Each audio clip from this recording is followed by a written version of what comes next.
Bem-vindo à segunda aula do módulo 6 sobre a epistemologia naturalizada do Quine. No início da videoaula 6, parte 1, nós falamos sobre a crítica do Quine aos dogmas do empirismo, né? Tanto a noção de analiticidade, né, e o reducionismo. E no final nós terminamos com o que os autores chamam de uma abordagem positiva do Quine perante as críticas dele ao empirismo, né, que seria o holismo, né. No final da videoaula parte 2 do módulo 6, nós ressaltamos 3 pontos, né, a respeito do holismo. O primeiro ponto é que uma proposição empírica é significativa se somente se ela é tomada na totalidade de suas outras partes de proposições. O ponto aqui é que, para o Quine, uma proposição ela só é significativa, ela só tem significado se você tenta achar o valor de verdade dela em relação a outras proposições. Essa é o que chamam de tese semântica, né? E, obviamente, esse ponto ele contraria a tese reducionista, que enxerga que o valor de verdade de uma sentença ele pode ser atribuído levando em conta somente uma proposição, né? Já o Quine ressalta com o holismo que o valor de verdade de uma proposição ela só pode ser estabelecido quando outras proposições estão em jogo. Essa é a tese semântica, né? O segundo ponto que o holismo ressalta é que só há conhecimento no todo da ciência. O conhecimento advém da totalidade das nossas crenças. Novamente, o reducionismo ele acha que o conhecimento ele se encontra na proposição, ou o conhecimento prima facie já se encontra em crenças isoladas. Já o holismo ele acha que o conhecimento ele só de fato ocorre quando relevamos o todo da ciência ou o todo das nossas crenças, a totalidade das nossas crenças, né? Isso é chamada tese epistêmica, né? Que é advinda do holismo. O mais interessante para a gente aqui, já que já discutimos isso na videoaula passada, esse terceiro item, né, que é possível implicar do holismo, né, que é o seguinte: a nossa totalidade de crenças, ou o todo da ciência, ou a nossa unidade de significação empírica, no caso, o conjunto de proposições, funciona como um sistema que se auto-organiza. Ele se auto-organiza para manter a consistência e simplicidade do sistema como um todo, dado experiências recalcitrantes. Nossa, isso complicou um pouco mais, né? Porque temos a tese epistêmica e a tese semântica do holismo, ela é um pouco mais fácil de compreensão, mas esse terceiro item, ele é um pouco mais difícil de vocês compreenderem, né? O ponto do Quine é que, como é um todo, como é um sistema, dado experiências observacionais que permanecem, né, recalcitrantes, né, que permanecem, o sistema pode modificar também. Por exemplo, um exemplo rápido para vocês. Imaginem um caso de experiências observacionais recalcitrantes que ocorrem constantemente e que vacas comecem a voar. Dado essa experiência observacional, o todo, a totalidade das nossas crenças ou das nossas proposições, elas vão também serem modificadas. Elas também vão ser modificadas. Por quê? Porque a nossa totalidade do sistema, no limite dele, né, trabalha com experiências observacionais e com proposições a respeito de experiências observacionais. Então, observamos algo e e colocamos para fora essa observação com uma proposição. E o nosso sistema ele está baseado nas proposições observacionais que advêm de experiências observacionais que vacas não voam. Ok, mas se acontece isso, se começa a ocorrer isso, claro, vacas voarem em circunstâncias normais, né? Não por causa de um tornado, mas elas começarem a voar mesmo. O que acontece, de acordo com o Quine, é que se de fato essa experiência está ocorrendo sempre, e ela não ocorre por ilusão ou qualquer outro tipo de problema epistêmico, né? Se ela não ocorre por causa disso, o que a gente tem que fazer? Por causa dessas experiências observacionais que estão no limite do sistema, estão na borda do sistema, do todo da ciência, nós temos que passar a reconfigurar o resto do sistema. Por quê? Por exemplo, no caso de vacas voarem, a física newtoniana, por exemplo, que releva o ponto gravitacional, né, a lei da gravidade, ela vai ter que ser reconfigurada também. Percebam, a partir do momento que vacas começarem a voar no limite, né, nas experiências observacionais, nós temos que reconfigurar ou organizar, né, no caso, o sistema como um todo. A nossa totalidade de crenças, o todo da ciência. Para Quine, no limite, na borda do sistema, da teia ou do campo, se encontram proposições observacionais. Mais adentro do campo, mais no interior do campo, se encontra física, a newtoniana, mecânica quântica, etc. A ciência em geral. Mas no interior ainda do campo, né, então são 3 camadas, a primeira de experiências observacionais, a segunda da ciência e mais no interior ainda da totalidade de crenças, no nosso campo, né, se encontram as leis lógicas e a matemática. Então, dependendo do que for o caso, né, de experiências observacionais, nós temos que modificar e que essas experiências sejam normais e recalcitrantes, elas só ocorram sempre, constantemente, e não venha por ilusão ou qualquer outro tipo de coisa, né? Qualquer tipo de problema epistêmico, nós temos que reconfigurar todo o sistema. Esse é o ponto. Para manter, e aí tá, o que é estabelecido no slide, né? Para manter a consistência e a simplicidade do sistema como um todo. Ok, e aí temos o ponto de virada. Contudo, de acordo com essa implicação do holismo, né? C, acima, se a preocupação maior é a consistência e talvez a simplicidade do nosso sistema, a totalidade de crenças, o todo da ciência, então o sistema pode ser revisado como um todo para se tornar consistente e ou simples. Foi mais ou menos o que eu tentei estabelecer para vocês, mostrar para vocês com o exemplo da experiência observacional de vacas voarem. E aí tem uma citação do Quine muito interessante para entender, né? Por isso mesmo, nenhuma afirmação é imune à revisão. Nenhuma afirmação, vocês podem ler, nenhuma proposição ou nenhuma crença é imune à revisão. A revisão, e Quine continua, a revisão da lei lógica do terceiro excluído tem sido proposta como um meio de simplificar a mecânica quântica. Outro caso, o próprio Quine ressalta um caso de revisão da lei lógica do terceiro excluído. Terceiro excluído é a lei lógica que fala que só pode ocorrer P ou não P. E o terceiro, algo que não é P ou não P, é excluído. Em outras palavras, a coisa só pode ser afirmada ou negada.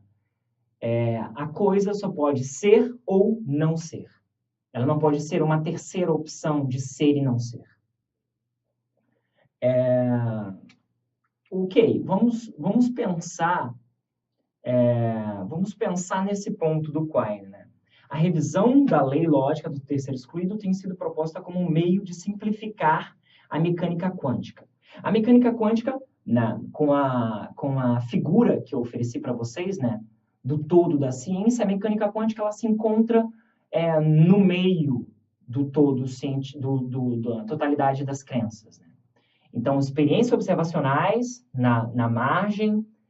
Depois temos um outro campo que fala sobre a ciência, a mecânica quântica está ali dentro, e um outro círculo, um outro campo que está dentro da ciência que diz respeito à matemática e à lógica. O Quine está falando que dentro da totalidade do sistema, a coisa mais central, que é matemática e lógica, as proposições ou leis da lógica e proposições matemáticas, foram modificadas como um meio de simplificar a mecânica quântica. Creio que o Quine está falando sobre o problema onda-partícula na mecânica quântica.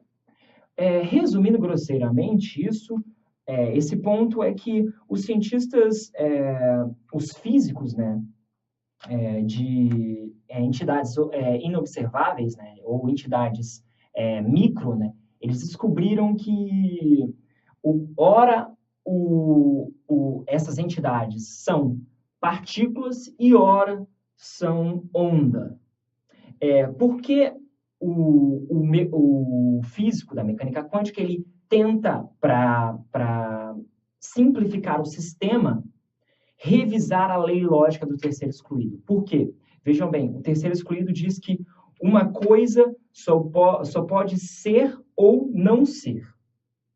Se determinada entidade física é partícula e, ao mesmo tempo, onda, a lei do terceiro excluído tem que ser revista, porque ela só pode ser P ou não P. Por exemplo, quando a partícula é onda, quando a entidade inobservável é partícula, ela só pode ser partícula. Ela não pode ser algo contrário ou a negação de ser partícula. Lembra? P ou não P. Se ela é onda, ela só pode ser onda. Ela não pode ser nada além de ser onda. Ou ela não pode ser a negação de onda. O ponto é que a dubialidade entre entidades micro, que são onda e partícula ao mesmo tempo, é que ela aparece no terceiro excluído e pelo terceiro caminho. Ela é ora onda, ora partícula. Entendem? Resumindo, os físicos da mecânica quântica, eles têm que refazer, né, ou excluir uma lei lógica que está lá no centro do todo da ciência ou das nossas crenças, para que tenha um ajuste no sistema total. Por quê? Eles observaram e eles chegaram a proposições observacionais que partículas algumas partículas microscópicas, elas eram ora partícula, ora onda. Esse é o ponto. Então, o Quine estava meio que ressaltando porque o sistema tem que ser reorganizado. E que isso já aconteceu também. Isso já aconteceu na ciência, né? O ponto final do holismo é que tudo está sujeito à revisão. E aí, uma afirmação forte, né, do Quine, né? Que na época de graduação, quando eu fiz a leitura, né, dos dois dogmas de epistemologia naturalizada, os dois artigos, né, que nós estamos trabalhando, eu fiquei bem receoso ao que o Quine estava querendo dizer.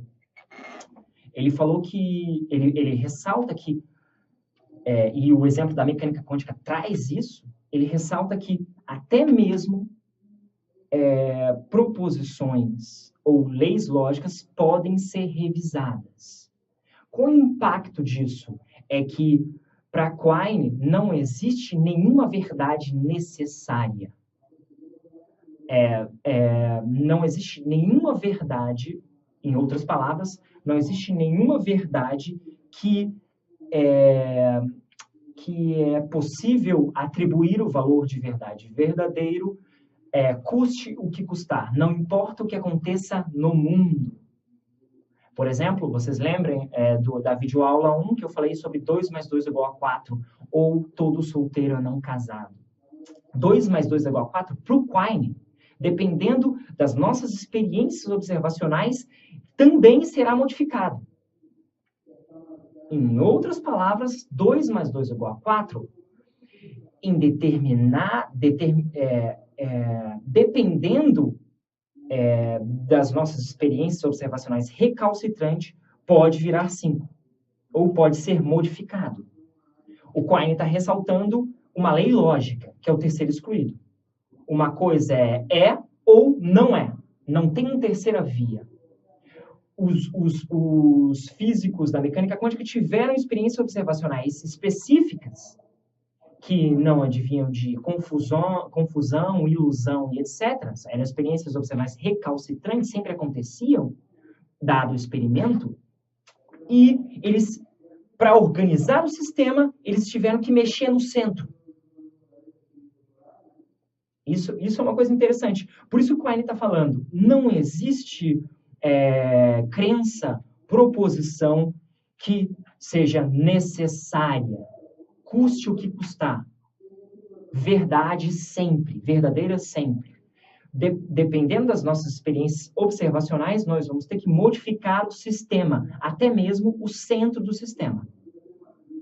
No centro do sistema, para vocês, novamente, são proposições da lógica e da matemática, que irradiam por todo o resto do sistema. Para que você mantenha ele consistente, por exemplo, na teoria da mecânica quântica, com essa experiência observacional, nós temos que modificar alguns princípios lógicos. Além disso, né, então, tudo está sujeito à revisão, todas as nossas crenças estão sujeitas à revisão, tanto da ciência, quanto experiências, quanto proposições do senso comum, crenças do senso comum, quanto crenças da lógica, né, e matemática, dado as experiências observacionais específicas. E, além disso, de tudo estar sujeito à revisão, nós temos o que chamam de tese Quine-Duhem, é que qualquer teoria pode acomodar quaisquer observações, desde que ela modifique algumas partes do sistema, do seu sistema como um todo. Entende? O todo da ciência, nós temos a mecânica quântica. A mecânica quântica, para, como posso dizer, se adequar à experiência observacional de termos a dualidade onda-partícula, ela mexeu nas crenças, nas crenças lógicas, na lei lógica do terceiro excluído. Então, ela acomodou aquela observação estranha,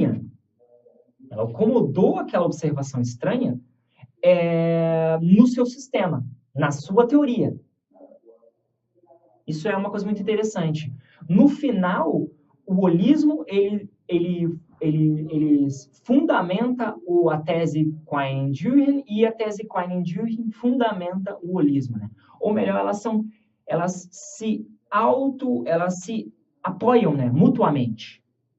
Esse é o ponto. Ok, mas aí vocês vão perguntar, tá, professor, ok, isso tem a ver ainda com a videoaula parte 2 no módulo 6, né, que é a crítica do Quine aos dogmas da analiticidade e do reducionismo, né, que é o ponto positivo que ele traz para o reducionismo, para colocar no lugar do reducionismo, que é o holismo. Mas por que a gente está falando disso? Porque essa forma de enxergar do Quine, toda a crítica, a tese do holismo e a tese de Wilhelm Quine, traz um ponto de modificação para o entendimento dele de filosofia e, consequentemente, de epistemologia, que é exatamente o que está ressaltado no slide, né? As críticas aos dogmas do empirismo lógico, a sua resposta positiva de holismo e a tese Quine-Durham oferece um pano de fundo diferente no que diz respeito à filosofia e, consequentemente, à epistemologia. O Quine, ele passa, depois dessas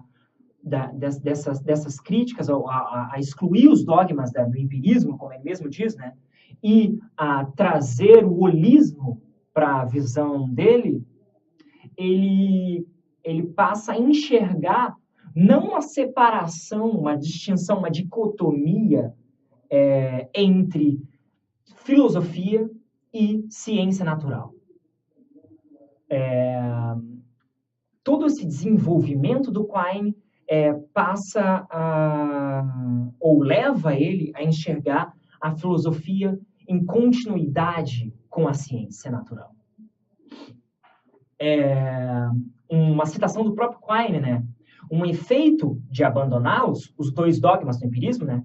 A analiticidade e o reducionismo, é uma indefinição da suposta fronteira entre a metafísica especulativa e a ciência natural. Metafísica especulativa vocês podem tomar como, para o Quine, né, o que seria a filosofia primeira. A filosofia primeira.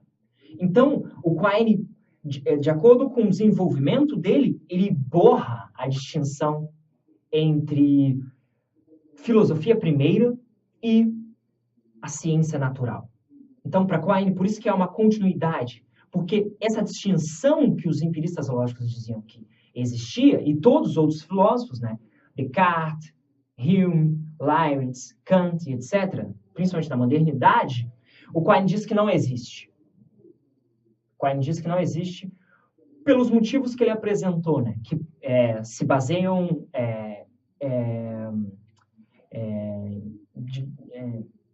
em amplitude, né, a crítica às visões empiristas, né, aos dogmas empiristas, do empirismo lógico. Né.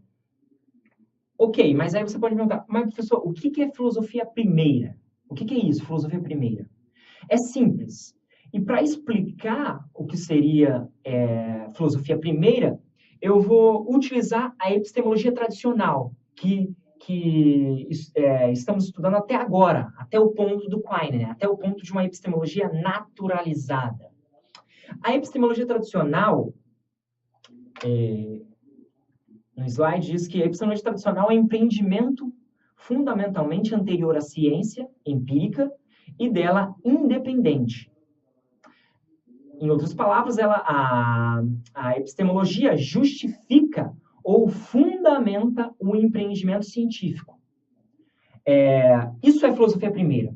Filosofia primeira, aqui vocês podem ler tanto epistemologia quanto filosofia.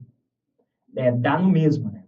Porque antes os filósofos achavam que a filosofia, principalmente no âmbito da epistemologia, né? A filosofia se olhando como teoria do conhecimento, né, como epistemologia, ela deve fundamentar, por isso é filosofia primeira, ela deve fundamentar todo o nosso conhecimento, ela deve justificar todo o nosso conhecimento. E todo o nosso conhecimento entra também o conhecimento científico, conhecimento da ciência. Percebam, a ciência, ela toma o conhecimento como possível, porque senão não teria sentido. A epistemologia, não. Por isso que a epistemologia, de acordo com a epistemologia tradicional, se vocês verem Descartes, né, ela ressalta o ceticismo, que é a impossibilidade de haver conhecimento. E, como ressaltado, como afirmado nesse ponto 2, a epistemologia tradicional trabalha com a possibilidade de não haver qualquer tipo de conhecimento. trabalha com a possibilidade do ceticismo. Nesse ponto, o conhecimento científico também está sendo colocado em dúvida. O ceticismo coloca todo tipo de conhecimento em dúvida. O conhecimento científico não é um conhecimento que se salva desse ponto. Por isso, uma epistemologia tradicional, por isso uma epistemologia que releva uma filosofia primeira, que é independente da ciência e que justifica a ciência.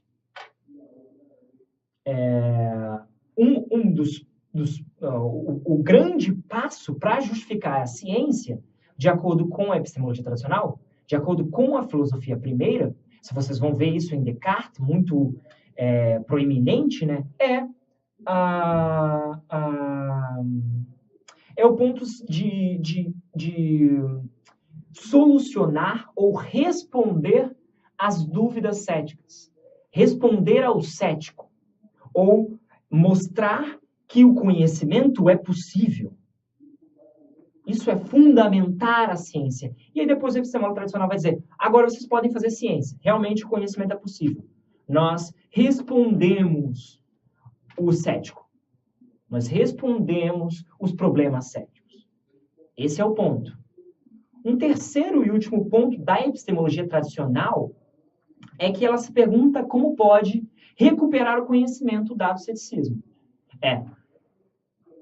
E vejam bem, essas respostas, esses passos, eles são quase que seguidos. Por quê?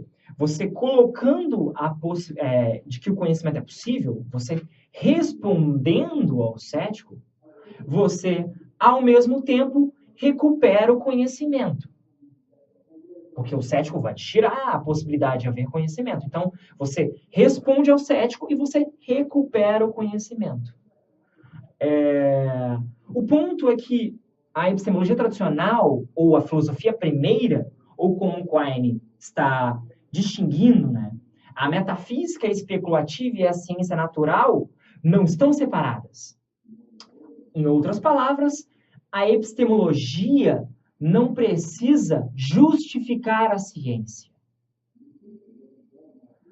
E passamos para o ponto da epistemologia naturalizada, né? Tá bom, ok, o Quine fala pontos negativos do que a epistemologia não deve ser, mas o que a epistemologia é. Quine ressalta que a epistemologia, tomada como psicologia empírica, é um empreendimento que a ciência estuda o próprio processo científico. Então, é a ciência na roupagem de psicologia empírica, estudando o próprio processo científico. É a ciência estudando a ciência. A epistemologia estaria contida nas ciências naturais e vice-versa. Não como o epistemólogo tradicional quer, que a epistemologia se encontre num âmbito e a ciência natural se encontre no outro. Para a epistemologia naturalizada, epistemologia, como de acordo com Quine, psicologia empírica, estaria contida nas ciências naturais e as ciências naturais estaria contida na epistemologia.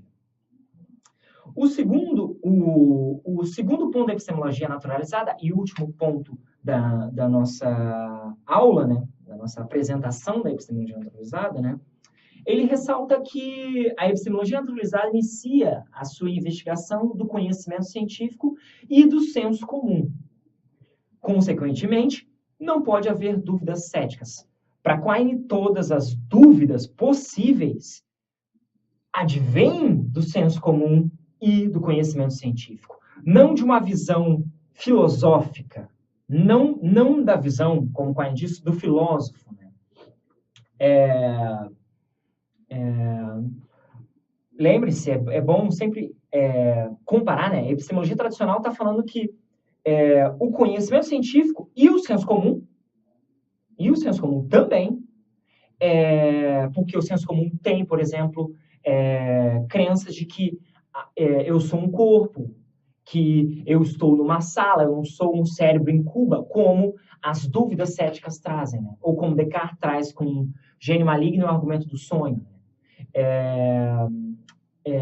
A epistemologia naturalizada, ela não parte de um ponto externo, um ponto que objetiva justificar a ciência.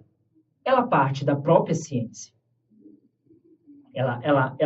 A investigação e a dúvida, para Quine, só faz sentido dentro do empreendimento científico e do senso comum, ou dentro da totalidade das crenças que envolve crenças do senso comum e crenças científicas, com seu interior crenças lógicas e matemáticas.